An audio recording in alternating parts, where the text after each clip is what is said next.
Una es para Primark. ¿Qué política de precios utilizan o usan a nivel europeo? Es decir, ¿el mismo artículo se vende al mismo precio en Inglaterra que en España o tienen en cuenta el factor economía de país? No, nosotros tenemos el mismo precio,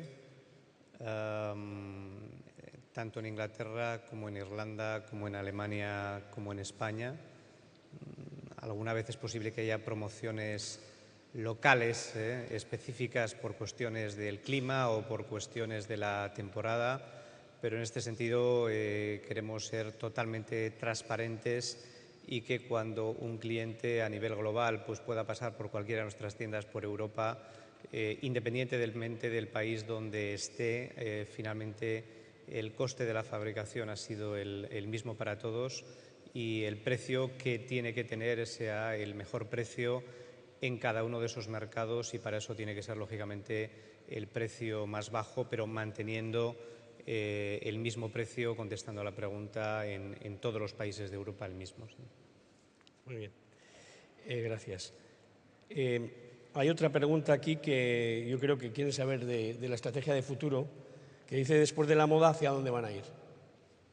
¿Qué nuevos nichos están pensando en llegar al mercado? Bueno, yo en mi exposición he comentado que hay que dedicarse al core business de cada uno. Nosotros como grupo ABF es un grupo muy diversificado, pero en este sentido lo que queremos, lo que sabemos, lo que nos mueve y lo que queremos hacer es el posicionamiento en el mercado donde estamos. Entonces, lo nuestro son tiendas, lo nuestro son tiendas de moda, precio y calidad, son macro tiendas.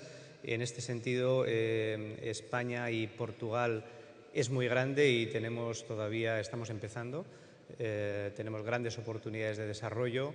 Europa es enorme en este sentido y lo que queremos es y hacerlo bien, multiplicando como marca paneuropea nuestro modelo de negocio en lo que he dicho antes de ropa de chica, de niños, de hombre y de hogar, pero manteniéndonos fieles a nuestro core business sin pensar en otros negocios, otros modelos de negocio.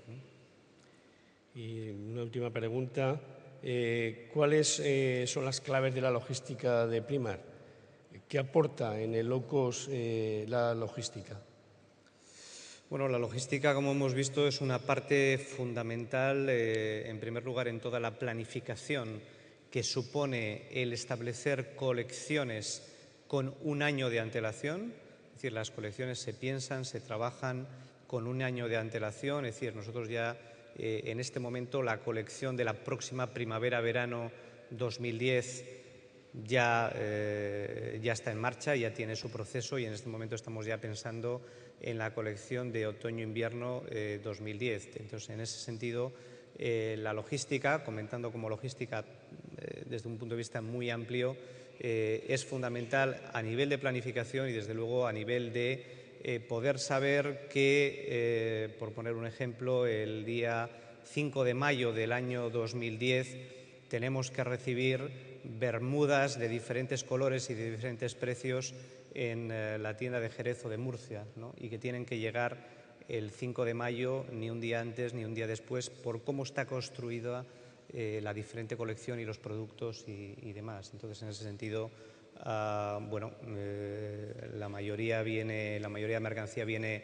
de países lejanos, como ustedes pueden imaginar, pero esto hace que, por los grandes volúmenes, la planificación y la sofisticación pues sea enorme a la hora de esta planificación muy en detalle, sobre todo de las entregas y de la reposición de los grandes volúmenes, ¿no? Y bien, entonces más una labor de planificación quizás que de la propia logística, que luego aquí hay grandes especialistas y más que yo que saben más de esto, ¿no?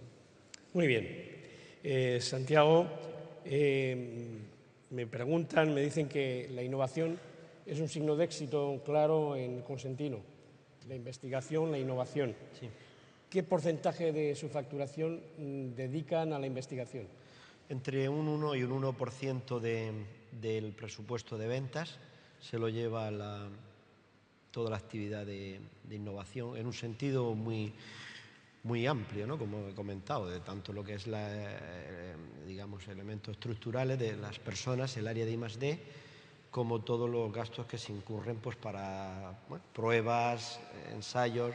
Hay una componente muy grande, cada vez creíamos que se iba a allanar en ese sentido el camino en Europa y en otros lugares a que cuando lanzas un producto hubiera una sola certificación respecto de ese nuevo producto, pero seguimos observando que hay elementos o barreras proteccionistas claramente y se sigue exigiendo en cada país, y ya no hablo en otro continente, dentro de Europa, una certificación añadida pues, para tener posibilidades de éxito y de venta en ese mercado.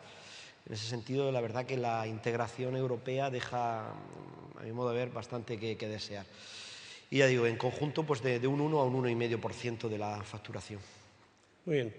Y otra pregunta que me hacen es, ¿el Silestone es el mismo en Estados Unidos que en Europa? Sí, 100%.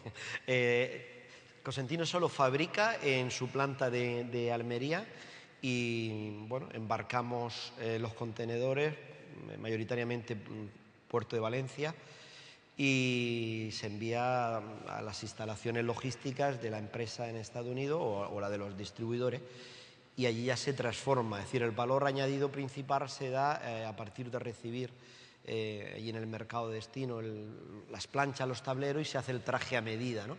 Pero la fabricación es única y concentrada aquí en España.